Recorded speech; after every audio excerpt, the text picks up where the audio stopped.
나는 대한민국 예비역병장이다. 안녕하십니까? 1980년대 50 시절 군대 이야기를 나누는 예비역병장입니다. 오늘도 저의 옛날 군대 이야기와 함께 추억여행 떠나시죠. 나의 일병 시절 220번째 이야기. 식사 배식 유감 2.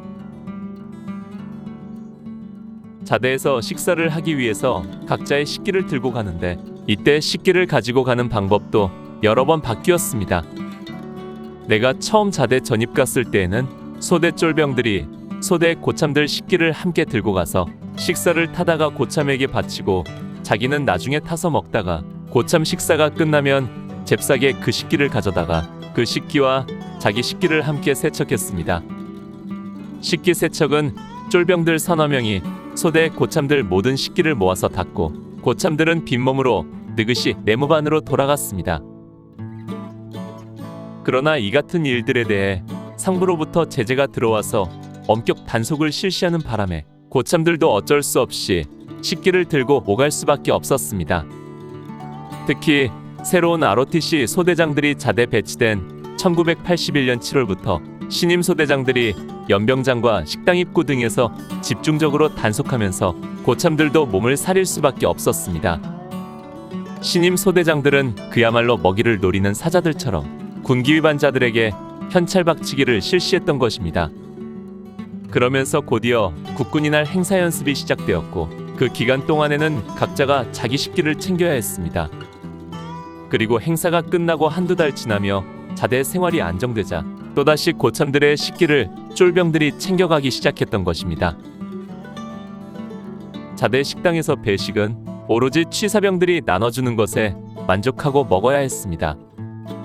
혹 밥이나 반찬을 더 달라고 하면 취사병들이 들고 있던 쇠국자나 주걱으로 식판을 내려쳐 어떤 때는 식판이 깨져 낭패를 보는 경우도 있었습니다. 그래서 쫄병들은 밥이나 반찬을 적게 주더라도 찍소리 못하고 그냥 받아 먹어야 했습니다. 그러다가 내가 이등병 시절 사단 병참대에 경계 파견 나갔을 때 그곳 병참대의 식당은 그야말로 별천지였습니다. 사단의 모든 보급품을 관리 배급해주는 부대이니만큼 식당도 그만큼 풍성했던 것입니다. 밥은 자유배식이고 반찬도 언제든지 더 달라고 하면 아무 제재 없이 더 주었습니다. 사회에 있을 때 여느 회사 식당보다도 더 자유로운 분위기였습니다. 정말 이런 부대가 다 있을까 싶을 정도였지요. 그러나 파견 생활이 끝나고 자대 복귀 후에는 또다시 예전의 팍팍한 생활로 돌아가야 했습니다. 1982년 1월 23일 대대에서 소원 수리를 받은 결과 바로 이 식사 문제도 도마 위에 올랐습니다. 이번 소원 수리에서 구타 문제에 이어 두 번째로 많은 불만 사항이 바로 식사 문제였던 것입니다. 그 중에서도 식사를 정량 배식과 자유 배식으로 해달라는 요구가 많았다고 합니다. 그래서 대대에서는 2월 8일 월요일부터 자유 배식을 실시한다고 발표했습니다. 우리들은 모두 속으로 기뻐하며 기대감을 가졌습니다. 사단 병참대나 연대본부 식당에서의 자유 배식을 생각하며 이제부터는 배고프지 않게 생활할 수 있다는 기대감에 부풀었던 것입니다. 그러나 막상 식당으로 가보니 자유배식이라는 것이 우리의 상상과는 거리가 멀었습니다. 우리가 생각한 자유배식은 커다란 통에 밥을 담아놓고 각자가 자기 먹을 양을 퍼가는 것이었는데 대대 취사장에서는 그게 아니라 각 소대별로 식판 하나씩을 할당해주고 그것을 각 소대원들이 나눠 먹는 방식이었습니다. 그나마 우리 화기소대는 다른 소총소대와는 달리 식수 인원이 적다는 이유로 밥을 조금 덜어내고 주었습니다. 밥은 소대별로 배식하도록 하고 반찬과 국은 예전처럼 배식구를 통해 배식을 했습니다. 자유배식 첫날 대대 식당 안이 그야말로 돗대기 시장이었습니다. 그렇지 않아도 500명 대대병력이 한꺼번에 다 들어가지 못할 정도로 좁은 식당 안에서 소대별로 식판을 받아놓고 배식을 하고 또 반찬은 취사장 배식구에서 받아야 하니 그야말로 아수라장이 따로 없었던 것입니다. 거기에 그날따라 무슨 일인지 연대 지원중대까지 우리 3대대 식당으로 오는 바람에 우리 대대 본부 중대를 포함한 6개 중대가 한꺼번에 몰려 혼란이 더 심했습니다. 이건 자유배식을 해주겠다는 것이 아니라 너희들이 요구하는 정량배식과 자유배식이 얼마나 불편한지 알게 해주겠다는 대대 지휘부와 취사장의 얄팍한 엄포에 불과한 것이었습니다.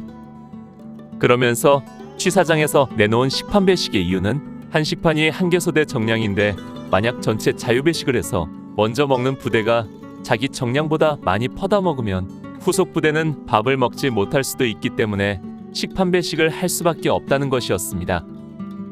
그러나 이것도 이유가 되지 못하는 것이 우리가 야전에 나가 일종을 정량 배급받아 직접 취사를 해보면 먹고도 남을 만큼 그 양이 많았던 것입니다. 2월 8일 하루 동안 대대 식당에서는 극심한 혼란을 겪었고 결국 대대에서는 내일부터 예전처럼 배식하겠다고 발표했습니다. 이렇게 하루 동안의 자유배식 소동은 끝났습니다.